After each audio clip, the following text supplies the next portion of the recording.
یہ تمہاری آخری بکواس تھی گاڑی میں، اگر میرے ساتھ یہی لہجہ رکھا تو راستہ یہیں ختم کر دوں گا تمہارا۔ ابرش نے نظریں چیر کر دیکھا، ڈراؤ نہیں مجھے، تم جیسے مردوں کی اکڑ میں اٹلی میں روز توڑتی ہوں۔ یہ پاکستان ہے مس، یہاں کردار اور تربیت ابھی بھی قیمتی ہے، تمہاری طرح برانڈز اور بوائے فرینڈز نہیں۔ ابرش کو جیسے کوئی زہریلا تیر چبھ گیا تھا۔ ماں نے بیچ بچاؤ کیا، بس کر دو دونوں، اور بہت کچھ برداشت کرنا ہے۔ چند لمحے خاموشی رہی، گاڑی پھر چل پڑی۔ حویلی کے گیٹ پر پہنچتے ہی ڈھول کی آوازیں گونجنے لگیں۔ ملازمائیں، رشتہ دار سب استقبال کو موجود تھے، رنگ برنگے کپڑے، گلاب کے ہار، گرما گرم مسکراہٹیں۔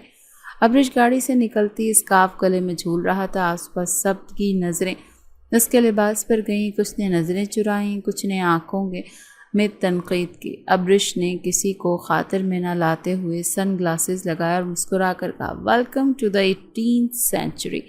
شایان کے چہرے پر تناؤ مزید بڑھ گیا۔ ابرش کے والدین اندر چلے گئے، مگر ان دونوں کے درمیان وہ لمحہ ٹھہرا رہا، ایک خاموش دشمنی جو ابھی صرف شروع ہوئی تھی۔ ابرش نے گیٹ پار کیا تو ایک لمحے کے لیے رکی۔ سامنے حویلی کی قدیم دیواریں، بڑے بڑے ستون اور لکڑی کا بھاری مرکزی دروازہ۔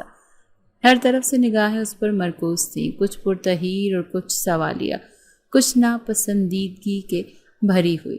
اس نے سن گلاسز اتارے اور دھیرے سے طنزیہ مسکراہٹ چہرے پر سجا لی۔ کافی فلمی انٹری لگ رہی ہے نا؟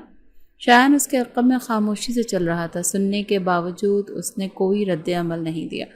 اندر آتے ہی بڑی چاچی نے ہاتھوں میں پھولوں کی تھالی، ماتھے پر ٹیکا لگایا اور بولا، ماشاءاللہ بڑی سونی ہے ہماری ابرش۔ ابرش نے جھجک کے بغیر صرف سر ہلایا۔ ان کی آنکھیں مسلسل ارد گرد کے ماحول کو پرکھ رہی تھیں۔ پرانی اینٹوں کی خوشبو، لکڑی کی سیڑھیاں، زمین پر چمکتے قالین اور ہر جگہ پھیلی ہوئی روایات۔ اوپر چڑھتی ہی ایک نوجوان لڑکی اس کے ساتھ لپٹ گئی۔ میں وردہ ہوں، تمہاری کزن، تم بچپن میں اتنی موٹی تھی۔ ابرش ہنسی، اور تم اب بھی بہت بولتی ہو۔ سب ہنسے، مگر شایان کی نظریں ابرش کے گہرے گلے والی شرٹ پر ٹک گئیں۔ وہ پھر نظریں چرا کر آگے بڑھ گیا۔ کمرے میں داخل ہوتے ہی ابرش نے بیگ بستر پر پھینکا اور دیوار کے ساتھ ٹیک لگا لی۔ ماں نے دروازے سے جھانک کر کہا، شام کو سب ٹھیک بیٹھک میں جمع ہوں گے، ذرا کوئی ڈھنگ کا لباس پہن لینا۔ ابرش نے ایک دم چونک کر جواب دیا، یہ کیا مما، کیا میں ابھی بے لباس ہوں؟ بات وہ نہیں ہے بیٹا، بس یہاں کے لوگ ذرا مختلف سوچ رکھتے ہیں۔ اوہ، تو اب میں سوچ بدلوں؟ کیوں؟ صرف 10 دن کے لیے آئی ہوں، یہاں کی ذہنیت نہیں اپنا سکتی۔ ماں نے کچھ کہے بغیر دروازہ بند کر دیا۔ شام کو سب بیٹھک میں جمع تھے، خواتین ایک طرف اور مرد دوسری طرف۔ ابرش نے ہلکے میک اپ کے ساتھ اپنی وہی جینز پہنی اور ساتھ میں ہلکی نیلی سی شرٹ اور ایک باریک سا اسکارف جو محض رسمی دکھائی دیتا تھا۔ سب نے اس کی آمد پر پلٹ کر دیکھا، کچھ بڑبڑاہٹیں بھی ہوئیں، لیکن ابرش جیسے کچھ سنا ہی نہ ہو۔ شایان بیٹھا ہوا تھا، ہاتھ میں چائے کا کپ، نظریں اس کی طرف گئیں تو وہ ایک لمحے کو رک گیا، پھر چائے کا گھونٹ لیا، آنکھیں چمکنے لگیں مگر چہرہ سر تھا۔ ابرش چچی کے پاس آ کر بیٹھ گئی، سب اتنے خاموش ہیں، کوئی میوزک آن کیوں نہیں کرتا؟ چچی نے مسکرا کر کہا، یہ بیٹھک ہے بیٹا، یہاں بات چیت ہوتی ہے، قوالیاں نہیں۔ ابرش کہکا لگا کر بولی، اوہ، تو یہاں باتیں ہی انٹرٹینمنٹ ہیں؟ مزے کی بات ہے کہ سب کی زبان خاموش ہو گئی۔ شایان نے بات سن لی، اپنے بھائی کی طرف جھکا۔ کچھ لوگ اپنی آواز کو عقل سمجھتے ہیں، ابرش نے سنا اور فوراً جواب دیا، اور کچھ لوگ خاموش رہ کر خود کو بزرگ سمجھتے ہیں۔ ماحول ایک لمحے کو ساکت ہو گیا۔ وردہ نے جلدی سے بات بدلی، چلو ابرش کو حویلی دکھاتے ہیں۔ سیڑھیاں چڑھتے ہوئے وردہ بولی، تمہیں یہاں ایڈجسٹ کرنا مشکل لگ رہا ہوگا۔ ابرش نے شیشے سے باہر دیکھتے ہوئے کہا، ایڈجسٹ؟ میں تو سیر کرنے آئی ہوں بس 10 دن، پھر واپس اپنا نیا اپارٹمنٹ، یورپین فریڈم، اور ہاں سمیر۔ وردہ نے کچھ کہنا چاہا پھر خاموش ہو گئی۔ دوسرے دن صبح ابرش ڈائننگ ٹیبل پر سب سے پہلے موجود تھی۔ چھوٹا سا ناشتہ کیا، پھر لان میں نکل گئی، ایک کتاب لے کر لان میں لیٹ گئی۔ پیروں میں جوتا نہیں، ٹانگیں سیدھی، کپڑوں میں حسب معمول آزادی۔ ملازمائیں تو حیرت سے دیکھ رہی تھیں۔ شایان لان کے دوسرے کونے سے گزرا تو رک گیا، یہ کیا طریقہ ہے بیٹھنے کا؟ ابرش نے دھوپ سے آنکھوں کو بچاتے ہوئے اوپر دیکھا، میری زمین، میری مرضی، یہ تمہارا روم نہیں ہے، جہاں جو چاہو کرو، یہ گھر کے اصول ہوتے ہیں، اور تم ٹھیکیدار ہو ان اصولوں کے۔ ووٹ بیٹھی، سنو، تمہاری سوچ جتنی پرانی ہے نا، میری مرضی اتنی ہی نہیں، مجھ پر کوئی لاگو نہیں ہوتی۔ شایان تھوڑا آ گیا، یہ بے حیائی تمہارے اٹلی میں چلتی ہوگی، یہاں نہیں۔ ابرش کا چہرہ لال سرخ ہو گیا، وہ تڑپ کر کھڑی ہوئی، تمہاری اوقات کیا ہے یہاں بولنے کی؟ میں وہ شخص ہوں جس سے تمہارا نکاح طے ہے، شایان نے سرد لہجے میں کہا، اور میں وہ لڑکی ہوں جس رشتے کو لعنت سمجھتی ہے۔ شایان آگے بڑھا، اس کے سامنے آ کر بولا، یہ تو بعد میں دیکھیں گے، ابھی تو تم خود کو سنبھالو، اگلی بار ایسی حرکت کی تو… ابرش نے قہقہ لگایا۔ تو کیا گاڑی روک دو گے یا تھپڑ مار دو گے؟ تم جیسے مرد صرف جسمانی طاقت دکھاتے ہیں، دماغ تو خالی ہوتا ہے۔ اسی لمحے بڑی چچی آ گئی۔ کیا ہوا؟ ابرش فوراً نرم لہجے میں بولی، کچھ نہیں چچی، آپ کے سپوت کو برداشت کرنے کی تربیت دینی ہوگی۔ شایان نے غصے سے مٹھیاں بھینچ لی مگر کچھ نہ بولا۔ رات کو ابرش اپنے کمرے میں تھی، موبائل پر کچھ لکھ رہی تھی جب دروازے پر دستک ہوئی۔ ملازمہ ایک بڑا سا دوپٹہ لے کر آئی۔ بی بی جی، شایان صاحب نے کہا ہے یہ دے دو۔ ابرش نے حیرت سے پوچھا، کیوں کہا ہے؟ حویلی میں کوئی عورت اس کے بغیر نہیں رہتی۔ ابرش نے دوپٹہ ہاتھ میں لیا، چند لمحے اسے دیکھا، پھر کھڑکی کھولی اور باہر پھینک دیا۔ یہ پہناوے کی قید میرے لیے نہیں۔ نیچے لان میں کھڑا شایان یہ منظر دیکھ رہا تھا، خاموش مگر تپتا ہوا۔ ڈائننگ ہال میں دسترخوان مکمل سج چکا تھا، رنگ برنگی چادریں، مٹی کے برتن اور تازہ گھی کی خوشبو پورے کمرے میں پھیلی ہوئی تھی۔ سب بیٹھ چکے تھے، دادا جان اپنی مخصوص مقام پر، دائیں طرف چچا جان، بائیں طرف عظیم خان زادہ، خواتین کی قطار الگ، مگر ابرش حسب معمول سامنے بیٹھ گئی مردوں کی طرف۔ چچی نے دھیرے سے کہا، بیٹا تم وہاں بیٹھ جاؤ، ادھر خواتین کے صفیں۔ ابرش نے نہ چاہتے ہوئے انداز میں چمچ چلاتے ہوئے جواب دیا، سوری، مجھے مردوں کے بیچ بیٹھنے میں زیادہ کمفرٹیبل فیل ہوتا ہے۔ سب کے چہرے تھوڑے سخت ہو گئے مگر دادا جان نے بات ٹال دی، چلو کھانا شروع کرو۔ چند لمحے گزرے، ابرش نے چاول کرنے والا منہ میں ڈالا اور بولی، بابا مما، اب ہمیں سمیر کے پیرنٹس سے کب ملنا ہے؟ ہال میں سناٹا چھا گیا۔ عظیم خان زادہ کے ہاتھ رک گئے۔ ماں نے پانی کا گلاس اٹھایا مگر ہاتھ کانپنے لگا۔ دادا جان نے فوراً سر اٹھایا، کون سمیر؟ ابرش نے سب کے سامنے سیدھے لہجے میں کہا، میرا دوست، میں اس سے شادی کرنا چاہتی ہوں۔ شایان کا چمچ میز پر بجا، وہ سیدھا ہو کر بیٹھ گیا۔ چچا جان بولے، یہ کیسی بات ہے لڑکی، خاندان کے سامنے؟ ابرش نے پلٹ کر ان کی طرف دیکھا، جی ہاں، خاندان کے سامنے ہی کہہ رہی ہوں تاکہ سب سن لیں، میں کسی زبردستی کے رشتے میں بندھنے والی نہیں ہوں۔ ماں کی آواز گھٹی گھٹی سی نکلی، ابرش بس کرو۔ کیوں مما؟ یہاں سب کو بولنے کا حق ہے، مجھے کیوں نہیں؟ میں صرف پہچاننا چاہتی ہوں کہ آپ دونوں میرے ساتھ وعدہ کب نبھائیں گے؟ شایان نے کرسی سے اٹھ کر کہا، اور اگر ہم اس رشتے سے انکار کریں؟ ابرش نے آنکھیں سکیڑ کر جواب دیا، تو میں یہاں سے چلی جاؤں گی۔ مجھے نہ تم جیسے روایتی مرد چاہیے اور نہ یہ فرسودہ سوچ۔ دادا جان کی پیشانی پر پسینہ آ گیا۔ انہوں نے لرزتی آواز میں پوچھا، وہ لڑکا کون ہے اور کیا وہ ہمارے خاندان کے قابل ہے؟ وہ پاکستانی ہے، یونیورسٹی میں میرے ساتھ پڑھتا ہے، ابرش نے صاف جواب دیا، اور ہاں، کرسچن ہے۔ اب جیسے میز پر زلزلہ آ گیا، چچی کا ہاتھ تھال سے چھوٹا، پانی گر گیا۔ چچا جان بولے، یہ لڑکی تو خاندان کی عزت ہی ملیا میٹ کر رہی ہے۔ عظیم خاندان نے ایک نظر سب پر ڈالی اور پھر نگاہ ابرش پر ٹکی، بیٹا پلیز، یہ وقت اور یہ جگہ نہیں۔ ابرش نے سرد لہجے میں کہا، تو پھر کب اور کہاں؟ کب تک آپ لوگ مجھے یوں دھوکہ دیتے رہیں گے؟ دادا جان نے زور سے چھڑی زمین پر ماری، بس بہت ہو گیا۔ سب خاموش ہو گئے۔ انہوں نے شایان کو اشارہ کیا، جا کر مولوی کو اطلاع دے دو، کل صبح ہی شریعت کے مطابق نکاح ہوگا۔ ابرش کا چہرہ زرد ہو گیا، کیا مطلب؟ دادا جان نے سرد لہجے میں کہا، تمہارے باپ نے تمہارا رشتہ بچپن میں طے کیا تھا اور وہ رشتہ پورا ہوگا۔ ماں اٹھ کر کھڑی ہوئی، بابا جی پلیز، وہ ابھی تیار نہیں، تو اسے تیار کرنا ہوگا۔ دادا جان نے دو ٹوک کہا، یہ خاندان اپنی عزت کو کسی کرسچن لڑکے کے قدموں میں نہیں ڈالے گا۔ ابرش نے باپ کو مخاطب کیا، بابا آپ نے وعدہ کیا تھا۔ عظیم خان زادہ نے جھکی نظریں کی، آواز بمشکل نکلی، میں مجبور ہوں بیٹا۔ ابرش نے میز پر ہاتھ مارا، آپ سب جھوٹے، فریبی، صرف اپنا خون دیکھتے ہو، میری خوشی، میری زندگی کسی کو پرواہ نہیں۔ شایان نے سختی سے کہا، تمہیں یہ بات نکاح کے بعد یاد دلاؤں گا۔ ابرش اسے گھورتی رہی، فضا میں جیسے لفظ منجمد ہو گئے۔ اس رات ابرش کمرے میں چکر لگا رہی تھی، بار بار فون اٹھاتی، سمیر کا نمبر دیکھتی مگر پھر رکھ دیتی۔ اس کا دل دھڑک رہا تھا اور دماغ الجھ چکا تھا۔ دروازے پر ہلکی سی دستک ہوئی، ماں تھی، آنکھیں روئی ہوئی تھی، ہاتھ میں چادر، بیٹا بس چند دن کی بات ہے، بعد میں سب ٹھیک ہو جائے گا۔ ابرش نے چادر لے کر بیڈ پر پھینک دی، یہ سب زبردستی ہے، مجھے جینا ہے، قید نہیں ہونا۔ ماں روتے ہوئے واپس چلی گئی۔ ابرش کھڑکی کے سامنے کھڑی، لان میں ٹہلتے شایان کو دیکھ رہی تھی۔ وہ پرسکون لگ رہا تھا، جیسے کچھ بھی نہ ہوا ہو۔ اسے وہ لمحہ یاد آیا جب اس نے کہا تھا یہ بے حیائی تمہارے اٹلی میں چلتی ہوگی، یہاں نہیں۔ اب اسے یہ بھی سننا تھا، یہ رشتہ تمہاری مرضی سے نہیں ہمارے حکم سے طے ہوا ہے۔ اور کل وہ شایان کی دلہن بننے جا رہی تھی، اپنے خلاف، اپنی مرضی کے۔ رات کے 2 بجے حویلی خاموش تھی، ہر کھڑکی بند، ہر دروازہ مقفل، جس میں اندھیرا مکمل چھایا ہوا تھا۔ صرف مغرب کی دیوار پر لگے لالٹین دھیمی روشنی ٹمٹما رہی تھی۔ ابرش کمرے کے دروازے کے قریب چپ چاپ کھڑی تھی، ہاتھ میں ایک چھوٹا بیگ، اندر چند کپڑے، کچھ نقدی اور پاسپورٹ۔ اس نے دوبارہ کمرے کی لائٹ آف کی، بیڈ پر چادر پھیلائی کہ جیسے وہ سو رہی ہو، اور آہستہ سے دروازہ کھول کر راہداری میں نکلی۔ ہر قدم پر اسے اپنا دل دھڑکتا ہوا محسوس ہوا۔ وہ ننگے پیر دبے قدموں چلتی ہوئی عقبی زینوں کی طرف بڑھی۔ نیچے پہنچتے اس نے دروازے کے قریب رکھے تالے پر نظریں جمائیں جو مکمل کھلا ہوا تھا، کسی بند کرنا بھول گیا۔ اس نے دل میں سوچا اور اگلا قدم بڑھایا۔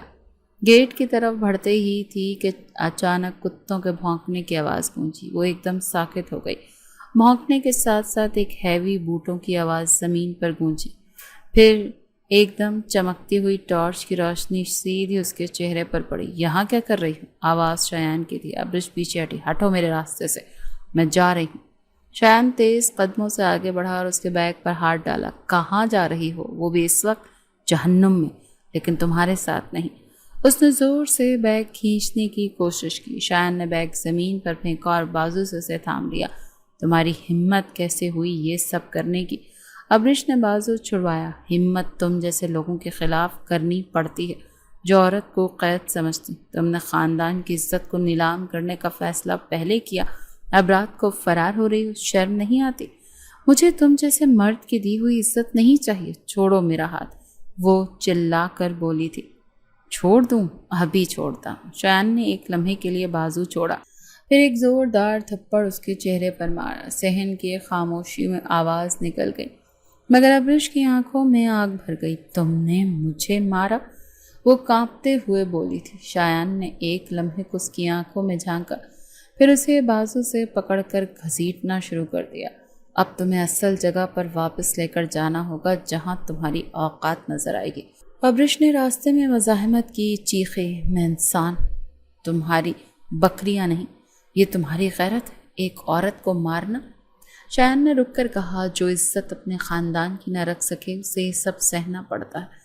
اس کے چیخنے سے کچھ ملازم جمع ہو گئے، مگر کسی میں جرأت نہ ہوئی کہ کچھ کہہ سکے، صرف نظریں جھک گئیں۔ ابرش کو اس کے کمرے تک گھسیٹا گیا، دروازہ کھول کر اندر دھکیلا گیا۔ وہ وہیں فرش پر گری، بال بکھرے، گالوں پر سرخی تھی۔ شایان نے دروازہ بند کرنے سے پہلے آخری بار کہا، صبح نکاح ہے، تیار رہنا۔ اگر دوبارہ ایسی حرکت کی تو قسم کھا کر کہتا ہوں کہ نرمی کا کوئی دروازہ باقی نہیں چھوڑوں گا۔ دروازہ زور سے بند ہوا۔ ابرش چند لمحے وہیں زمین پر بیٹھی رہی، سانسیں تیز، آنکھوں میں آنسو نہیں، صرف آگ۔ پھر آہستہ آہستہ اس نے خود کو سنبھالا، فرش سے اٹھ کر آئینے کے سامنے کھڑی ہوئی، گال پر ہاتھ پھیرا، پھر ایک سرد سی ہنسی ہونٹوں پر آئی۔ تم مجھے توڑنا چاہتے ہو، تمہاری یہ کوشش ناکام رہے گی۔ کمرے کے کونے میں رکھا بیگ اب بھی زمین پر گرا تھا، زپ کھلی، اندر چیزیں بکھری ہوئی تھیں۔ ابرش نے کچھ نہ سمیٹا، چپ چاپ بیڈ پر جا کر بیٹھ گئی تھی۔ کمرے میں خاموشی تھی، مگر حویلی کے دوسرے کمرے میں سب جاگ رہے تھے۔ ماں باپ کمرے کے ایک کونے میں بیٹھے تھے، ماں کی آنکھوں سے آنسو تھمے نہیں تھے۔ یہ سب غلط ہو رہا تھا عظیم، یہ ہماری بچی ہے، قیدی نہیں۔ میں کیا کروں روبینہ، سب ہاتھ سے نکل گیا ہے۔ اگر آج نکاح نہ ہوا تو خاندان ہمیں جیتے جی دفن کر دے گا، لیکن یہ زبردستی ہے، وہ کبھی خوش نہیں رہے گی۔ عظیم نے سر دبا بھری، شاید خوشی اب اس کی قسمت میں نہیں۔ حویلی کے باہر آسمان پر بادل چھا گئے، ہوا میں خنکی آ چکی تھی، کہیں دور بجلی چمکی، اور اندر ابرش زبردستی کی بارات کی تیاری میں اپنے اندر ایک طوفان دبا کر بیٹھی تھی۔ حویلی میں روشنیوں کی قطاریں جھوم رہی تھیں، شادی کی رسمیں چل رہی تھیں۔ نکاح کے بعد سب نے ایک دوسرے کو مبارکباد دی، مگر ابرش کا چہرہ ان تمام لمحوں میں خالی رہا۔ سجے سجائے کمرے میں وہ سرخ لہنگے میں بیٹھی تھی، جیسے دلہن نہیں، قید کی ہوئی کوئی مجرم ہو۔ ہر زیور، ہر کلی، ہر روشنی اس کی زنجیر بن چکی تھی۔ میز پر رکھا موبائل اب بھی بند تھا۔ شایان نے شام سے خود اپنے ہاتھوں اسے اٹھایا تھا اور کہا تھا اب تمہیں اس کی ضرورت نہیں ہے۔ اب وہ کمرے میں تنہا تھی، کانوں میں ہلکی ہلکے بینڈ باجے کی بازگشت سنائی دے رہی تھی۔ پردے ہلے، دروازے کے پار آہٹ آئی اور پھر دروازہ کھلا۔ شایان اندر آیا، سفید شلوار قمیص میں، مگر چہرہ تھکن اور غصے سے چور۔ ابرش نے سر اٹھا کر نہیں دیکھا، وہ اپنی چوڑیاں کھولنے میں مصروف رہی۔ پھر اچانک ہاتھ رکا، زیور اتارتے ہوئے وہ بولی کیا اب یہ تماشا مکمل ہو چکا؟ شایان آہستہ آہستہ قریب آیا، آواز میں تھکن نہیں سختی تھی۔ تماشا؟ اب اسے تماشا سمجھتی ہو؟ یہ نکاح تمہارے خاندان کی عزت۔ ابرش ہنسی، لیکن اس ہنسی میں دکھ چھپا ہوا نہیں تھا، نفرت تھی۔ عزت زبردستی نہیں ہوتی، اور تم لوگوں کو عزت سے زیادہ اپنی مرضی کا خمار ہوتا ہے۔ شایان کا جب جواب دینے لگا وہ اس کے بالکل سامنے آیا۔ اب یہ سب بند کرو۔ ابرش تم دلہن بن چکی ہو میری بیوی، اور مجھے اپنی بیوی کے منہ سے یہ بکواس نہیں سننی۔ ابرش نے زیور اتارتے ہوئے آواز بلند کی، میں تمہاری بیوی نہیں، تمہارے قبیلے کا قیدی ہوں، اور میں قیدیوں کی طرح چپ بیٹھنے والی نہیں ہوں۔ شایان نے غصے سے اس کا دوپٹہ پکڑا اور زور سے کھینچا۔ کافی ہو گیا، اب میں تمہیں تمہاری اوقات بتاؤں گا۔ ابرش چیخی، ہاتھ مت لگانا شایان، خبردار۔